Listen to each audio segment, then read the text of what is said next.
Hello दोस्तों, welcome to class tenth. आपका class tenth में बहुत बहुत स्वागत है।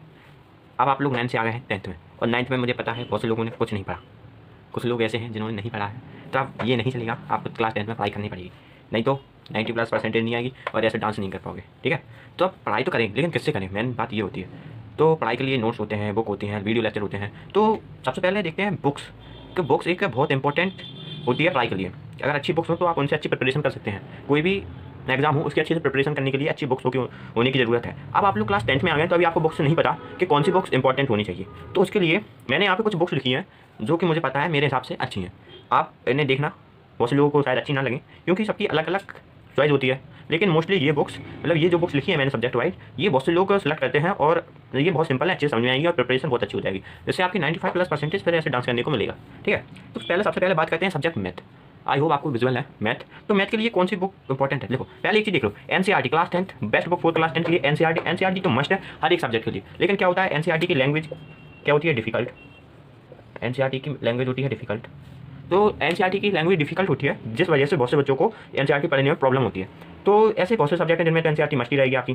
देखो अब जैसे आप सोशल में एनसीईआरटी पढ़ोगे तो सोशल में 100 मार्क्स एनसीईआरटी से आ सकते हैं। साइंस में आपके 80+ मार्क एनसीईआरटी से आप ला सकते हैं। और हिंदी इंग्लिश में तो एनसीईआरटी एकदम मस्त समझो, और हिंदी इंग्लिश तो रीडर है, उसमें तो एनसीईआरटी पढ़ना ही पड़ेगा।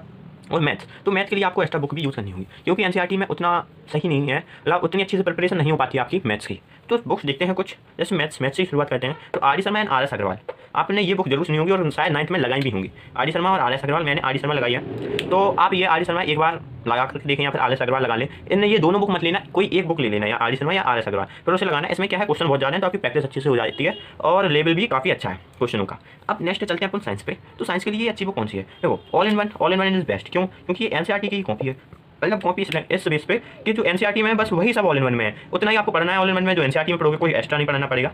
और ऑल इन वन में क्या है, लैंग्वेज सिंपल लिखी है, लेकिन जबकि एनसीईआरटी में क्या है, लैंग्वेज थोड़ी डिफिकल्ट लिखी है, बच्चों को पढ़ने में प्रॉब्लम होती है। अब उसके बाद अपन लोग आते हैं सोशल में। देखो सोशल बहुत से बच्चों का वीक रहता है और बहुत से बच्चों को सोशल में हमेशा से दिक्कत रहती है। आप लोगों को भी दिक्कत रही होगी 9th क्लास में सोशल में।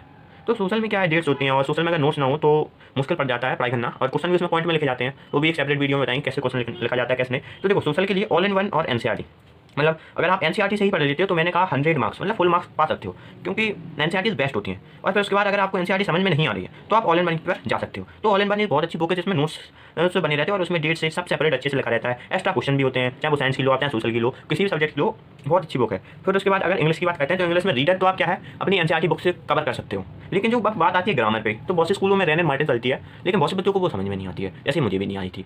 तो उसके लिए आपको अदर बुक भी यूज कर सकते हैं, जैसे एग्जाम आइडिया एंड उसके बाद ये बुक्स में क्या है, जो ग्रामर के क्वेश्चन है बहुत सारे प्रैक्टिस क्वेश्चन दिए गए हैं। तो देखो ग्रामर में क्या है, आपको प्रैक्टिस बहुत जरूरी है। जब तक आप ग्रामर में प्रैक्टिस नहीं करोगे तब तक आपको प्रॉब्लम होगी ग्रामर में। तो ये तो जरूरी है, ग्रामर में जितनी ज़्यादा प्रैक्टिस करोगे उतना ही अच्छा है। फिर उसके बाद बात करते हैं हिंदी की। तो हिंदी में एक बुक आती है नवयुग, जो ग्रामर के लिए होती है। इसमें क्या होता है, जो प्रीवियस ईयर क्वेश्चन भी है, बहुत सारे प्रैक्टिस क्वेश्चन भी है और नोट्स की तरह मतलब अच्छे से ग्रामर दी गई है। तो आई होप आपको ये समझ में आएगी अच्छे से। उसके बाद बात करते हैं कंप्यूटर की।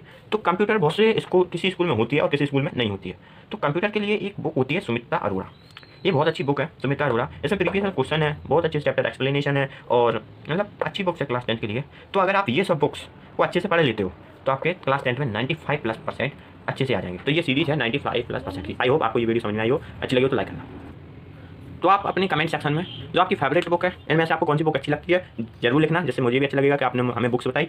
और कोई अदर बुक भी हो तो वो भी लिख देना। और अगर अभी ये 95 अगर आपका हो तो मैं 95 की सीरीज़ बनाऊंगा, जिसमें हर एक चीज़ बताऊंगा कि बेस्ट एजुकेशन चैनल कौन सा है, बेस्ट बुक कौन सी रहेंगी, सही नोट्स कैसे बनाए, मतलब जो क्लास 10th में 95+% लाने के लिए जो भी हो सकता है वो मैं आपको बताऊंगा अगर आप कहें तो। Thanks for watching.